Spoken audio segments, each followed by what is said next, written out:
രാധേ കൃഷ്ണ. ഇന്നത്തെ നിങ്ങളുടെ universal message എന്താണെന്ന് നോക്കാം. ഇന്ന് നിങ്ങൾക്ക് ലഭിച്ചിരിക്കുന്നത് 7 ഓഫ് കപ്സ് എന്ന കാർഡാണ്. നിങ്ങൾക്കിപ്പോൾ ഒന്നിലധികം അവസരങ്ങൾ, സാധ്യതകൾ ഒക്കെ നിങ്ങളുടെ മുന്നിലേക്ക് വരുന്നുണ്ടാവാം. ഒരു പക്ഷേ അങ്ങനെയുള്ള ഒരുപാട് അവസരങ്ങൾ, സാധ്യതകളൊക്കെ തേടി വരുമ്പോൾ നിങ്ങൾ വളരെയധികം പോസിറ്റീവായിട്ട് പോസിറ്റീവായ കാര്യങ്ങൾ തിരഞ്ഞെടുക്കണമെന്നും നന്നായി കോൺസെൻട്രേറ്റ് ചെയ്ത് തിരഞ്ഞെടുത്ത് നെഗറ്റീവായ ടെംപ്റ്റേഷനിലൊന്നും പെടാതെ ശരിയായ റൈറ്റായ കാര്യങ്ങൾ ചൂസ് ചെയ്ത് ശ്രദ്ധിച്ച് നല്ല തിരഞ്ഞെടുപ്പുകൾ നടത്തി മുന്നോട്ട് പോകുവാനാണ് യൂണിവേഴ്സ് പറയുന്നത്.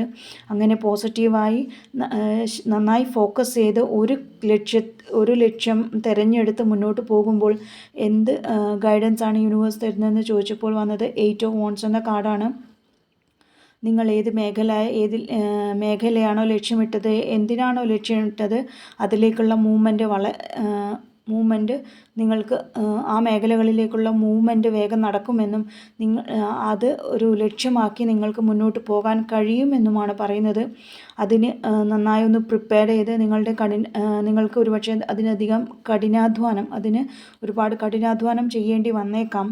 എങ്കിലും നിങ്ങൾക്ക് ലക്ഷ്യസ്ഥാനത്ത് എത്താനുള്ള ഊർജം യൂണിവേഴ്സിൽ നിന്ന് ലഭിക്കുമെന്നും പറയുന്നു.